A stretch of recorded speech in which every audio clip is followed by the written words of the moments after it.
Hello everybody, this one is a bit of a big one, so let's get started. The 4th of September 2020 marks the 1-year anniversary of the start of the trial of Brooke Skylar Richardson.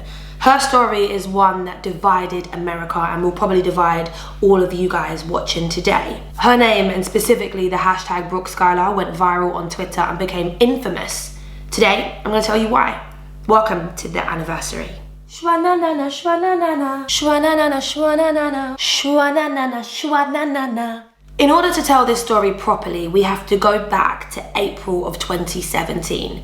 Picture, if you will, Brooke Skylar Richardson, a high school senior living in a small town in Ohio in America. She was part of the American dream type of family, lived with both of her parents. Her brother played football, she was a cheerleader, and she had a steady boyfriend. They were getting a little bit serious. Her mum, who she had a super close and sometimes toxic relationship with, thought it was time for her to go on the contraceptive pill. And on April 26th, Brooke went to her first clinic appointment. When she was in the room, she was told that she was in the last trimester of a pregnancy. The doctor estimated that she was 37 weeks pregnant. And when Dr. Andrews spoke to Brooke about her pregnancy, she just kept repeating that she cannot have a baby. The father was not her current boyfriend. He was a guy that she dated the year before, and they had had sex twice, once without protection. Brooke didn't know what to do. She got the pills from the doctor, saying that she didn't want her mum to know and ask questions if she left the office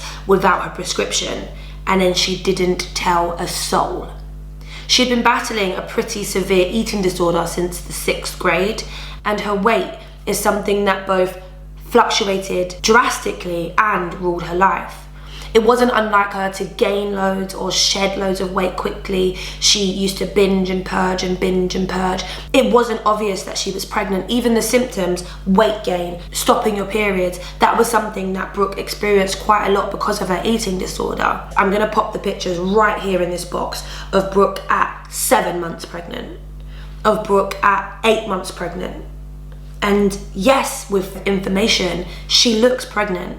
But if you didn't know, if I told you that this was just a regular 17, 18-year-old girl, you would believe me. She carried on with track, she carried on gymming, she went to the prom, and she gave birth on prom night. I've got pictures of the day that Brooke tried on and bought her prom dress in February and the day that she wore it in May.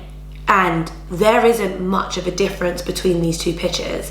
Yes, she's a little bit bigger, but as somebody whose weight is always fluctuating, she still fits into the dress. Throughout the entirety of the prom though, Brooke was in pain. She told her date that she had cramps, but she stuck it out for the whole night. Then, in the early hours of May 7th, Brooke gave birth alone in the bathroom of the home that she shared with her family. The baby, according to Brooke, was born in the toilet and she wasn't moving. She was white and her umbilical cord wasn't attached. It was a little girl and she named her Annabelle, but she was stillborn. Brooke freaked out, she panicked, and silently she went downstairs, opened the door, she walked into the garden and she dug a grave. She put the baby inside the makeshift grave and covered her, and then put a flower pot on top of it. And then she acted as if it never happened. Even the next day, her boyfriend texted her and asked if she was okay. And she messaged him back saying that she had really bad cramps and didn't go to bed till really late, but now she feels much better. She went to the gym like nothing had happened. That was until June of the same year. Brooke went to the doctors to get a re-up of her contraceptive pills. It was a different doctor, but it was in the same surgery.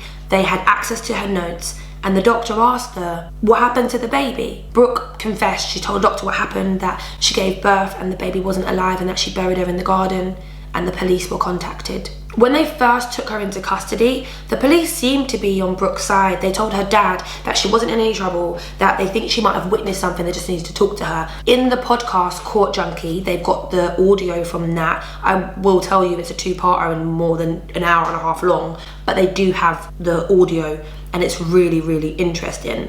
They were being really nice to her. They said, we're on your side, these things happen, it was a mistake, it was an accident, it was a tragedy. They went and told Brooke's parents why she was there, and they confronted her in the interrogation room. I'm so sorry, Mommy.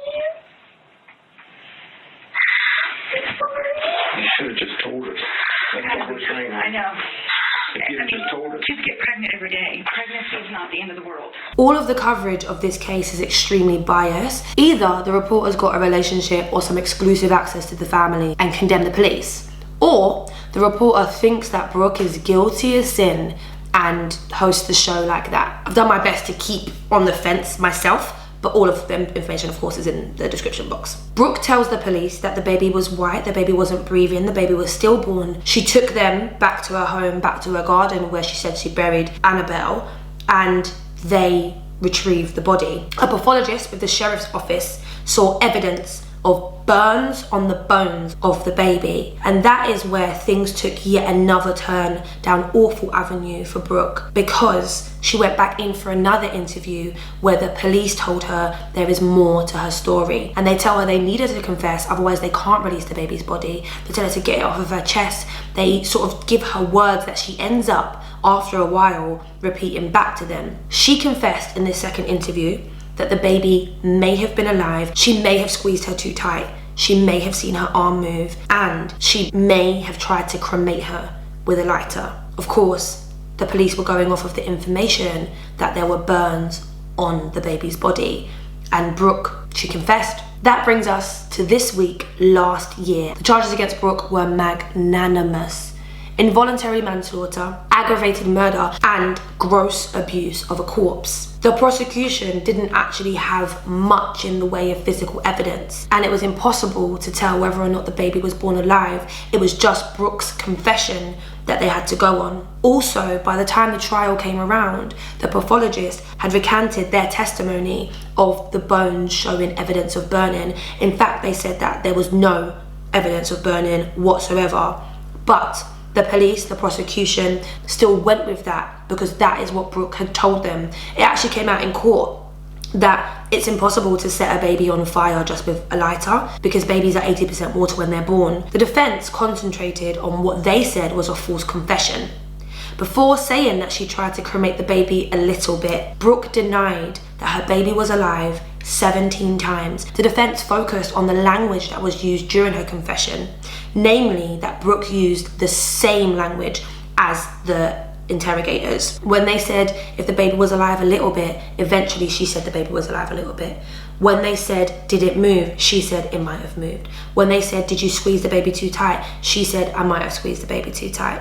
When they said, did it gurgle? She said it may have gurgled. Something that was pretty hard to explain away though are a series of messages exchanged between Brooke and her mum. The day after she gave birth and buried her baby in the back garden, Brooke had messaged her mum a gym selfie and texted her saying that she's happy that her belly's back, that she is so happy and so excited, that she's never gonna let herself get like that again. The prosecution, while not necessarily being able to prove that she'd in fact given birth to a live baby and killed her, they were trying to paint the picture of someone who didn't want their baby, who didn't ever plan to have a baby. The defense was that Brooke was used to painting a very pretty picture.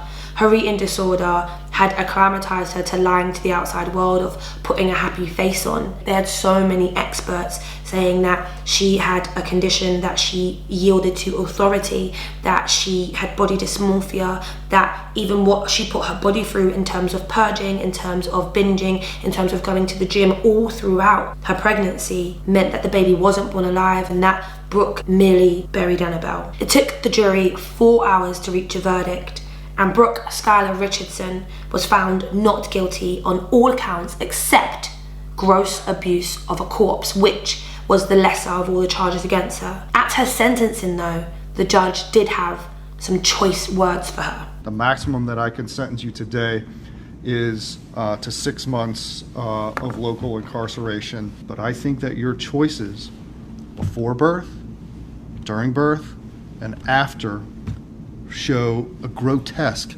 disregard for life. But what do you think? From what you've seen today, from the pictures, from the videos that I've shown you, do you think that Brooke Skylar Richardson got away with murder? Or do you believe her that she gave birth alone in her bathroom to a stillborn? Let me know in the comments, and thank you for watching this episode of The Anniversary.